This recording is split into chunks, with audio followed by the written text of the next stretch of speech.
আসসালামু আলাইকুম। Crown cement সকালের খবরে আমন্ত্রণ জানাচ্ছি আমি তামান্না নাহিদ খান। রাজধানীর প্রায় প্রতিটি হাসপাতালে এখন হাম আক্রান্ত শিশুতে পূর্ণ। এমন কোনো দিন নেই যেখানে এ রোগে কোনো শিশু মারা যাচ্ছে না। গেল ২ মাসে হাম ও উপসর্গে মারা গেছে ৪৮১ শিশু, আক্রান্ত ৫৭,০০০-এর বেশি। এমন পরিস্থিতিতে রাজধানীর বাংলাদেশ শিশু হাসপাতালে বাড়ানো হয়েছে বেড সংখ্যা।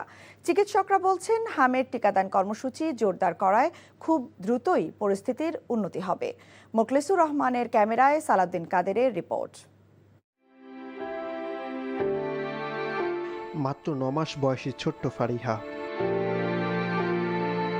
পৃথিবীটাকে ঠিকমতো চেনে ওঠার আগেই লড়তে হচ্ছে মৃত্যুর সঙ্গে।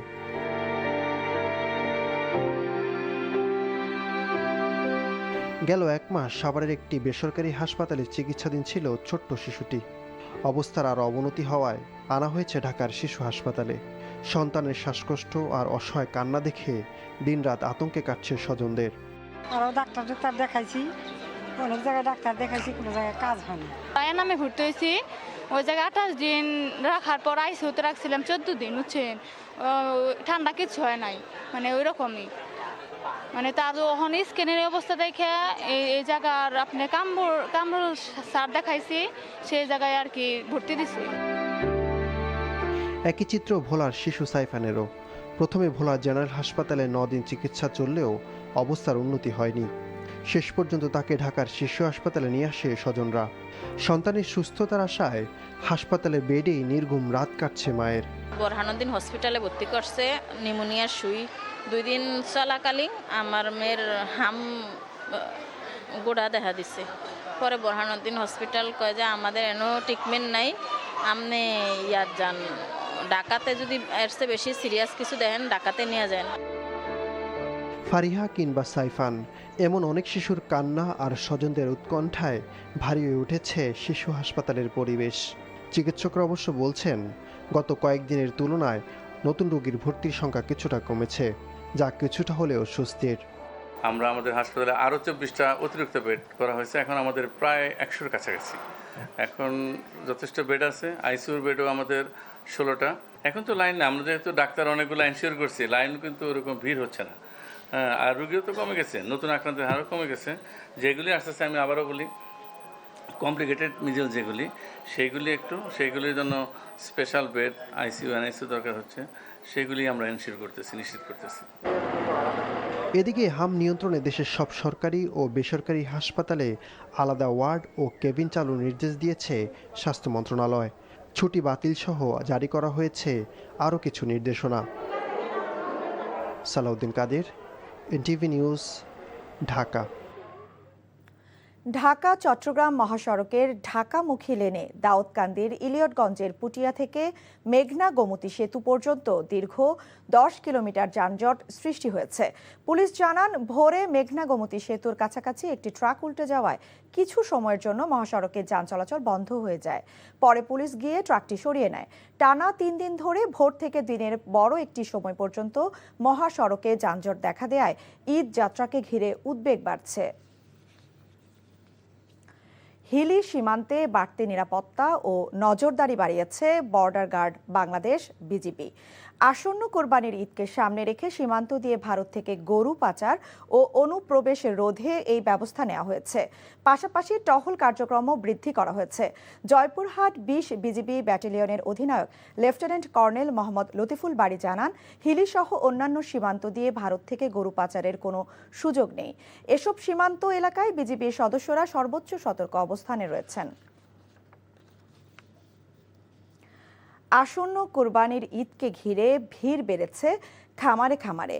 বিশাল আকার গরুর পাশাপাশি খামারগুলোতে প্রস্তুত করা হচ্ছে দেশি জাতের ছাগল সহ বিভিন্ন পশু। পরিচর্যা নিয়ে তাই ব্যস্ত খামারিরা।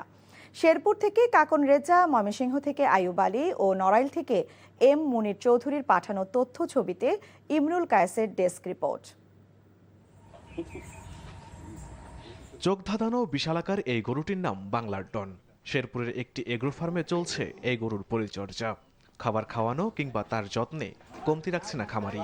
বাংলা ডনের পাশাপাশি প্রস্তুত হচ্ছে আরও 2টি বিশালাকার গরু, রাজা ও বাদশা। তাদের লালন পালনেও ব্যস্ত খামারিরা। নিয়মিত খাওয়ানো হচ্ছে খৈল, ভুসি, খড়সহ বিভিন্ন দানাদার খাদ্য। বাংলার ডন গরুটা আমাদের জানা মতে পুরো শেরপুরের মধ্যে সর্বোচ্চ ওজনধারী, 1300+। দূর দূরান্ত থেকে লোক দেখার জন্য ছুটে আসতেছে। তো আমার জানা মতো শেরপুরের মাঝে এরকম বড় গরু কোথাও আর দেখে নাই। খাবারের যে দাম, সেই দাম অনেক খরচ পড়ে। এবছর শেরপুরে 91,738টি গরু কোরবানির জন্য প্রস্তুত করা হয়েছে। তবে চাহিদা রয়েছে 63,740টির। এদিকে 25 মণ ওজনের বাহুবলীর পরিচর্যায় ব্যস্ত নড়াইলের এক খামারি। কোরবানিকে ঘিরে প্রস্তুত করেছেন 22টি পশু। জেলা জুড়ে 45,497টি গবাদি পশু প্রস্তুত করা হয়েছে। ভালো দাম আর লাভের প্রত্যাশায় খামারিরা। কোনো বাজে খাবার খাওয়াই না, ঘাস খাওয়াই, খ্যাড় খাওয়াই, ভুসি খাওয়াই, তারপরে আপনার ভুট্টা খাওয়াই। বাহুবলী একটা গরু আছে, বড় গরু, ওটার মূল্য আছে 10 লাখ টাকা। কোরবানির জন্য 2,26,148টি পশু প্রস্তুত করা হয়েছে ময়মনসিংহে, যা স্থানীয় চাহিদা মিটিয়ে সরবরাহ করা হবে দেশের বিভিন্ন প্রান্তে। তবে গোখাদ্যের দাম বৃদ্ধি দুশ্চিন্তায় ফেলেছে খামারিদের। গোখাদ্যের দাম আসলে গতবারের চেয়ে আমরা এবার বেশি দিয়ে কিনেছি। ক্রয় করে আবার এখানে রাখা যাইতে পারি, কুরবানির আগে আমরা এখান থেকে নিয়ে যাই। পশু মোটাতাজাকরণে প্রাকৃতিক খাদ্যের পাশাপাশি স্থানীয় প্রাণী সম্পদ বিভাগের পরামর্শ নেওয়ার কথা বলছেন বিশেষজ্ঞরা। Imrul Kayes, NTV news desk. একই জমিতে 56 জাতের ধান উৎপাদনে কৃষিতে খুলেছে এক নতুন দিগন্ত। দক্ষিণ জনপদে প্রযুক্তি নির্ভর কৃষির এমন ব্যতিক্রমী উদ্যোগ জানান দিচ্ছে নতুন সম্ভাবনার বার্তা।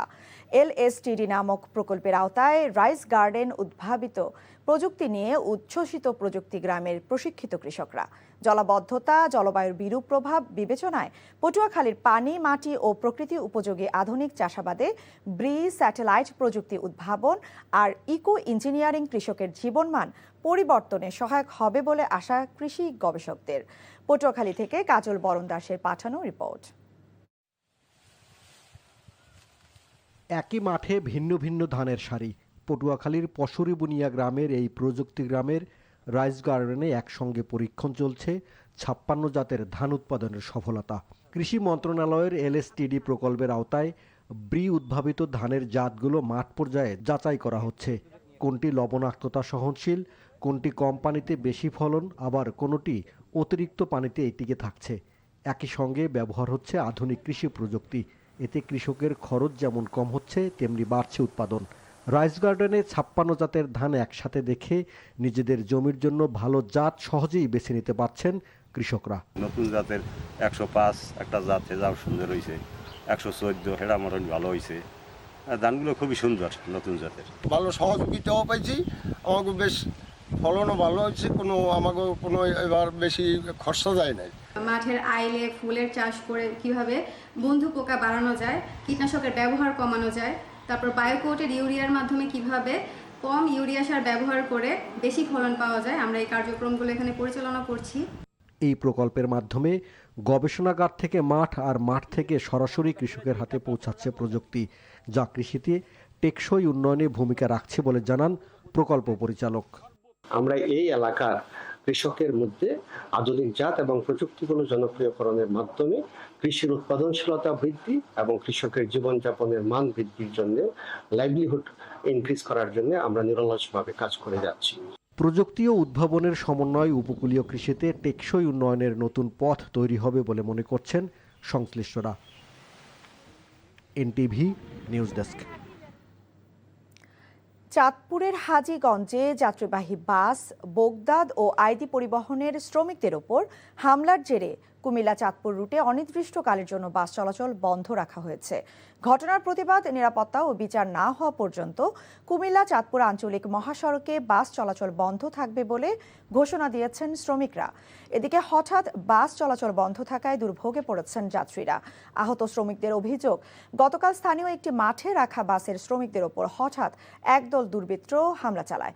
এ সময় বাস ভাঙচুর করা হয়। হামলায় অন্তত 20 জন আহত হয়েছে।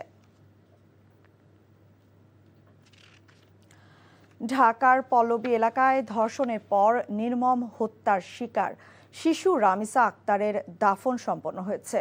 গত রাতে এশার নামাজের পর জানাজা শেষে মুন্সিগঞ্জের সিরাজদি খান উপজেলার ইসাপুরা ইউনিয়নের মধ্যম শিয়ালদি গ্রামে পারিবারিক কবরস্থানে দাদাদের কবরের পাশে তাকে দাফন করা হয়।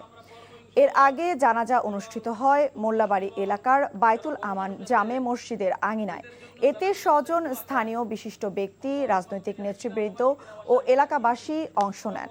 মঙ্গলবার রাজধানীর পল্লবী থানার মিল্লাত ক্যাম্প সংলগ্ন একটি বাসায় এ নৃশংস ঘটনা ঘটে।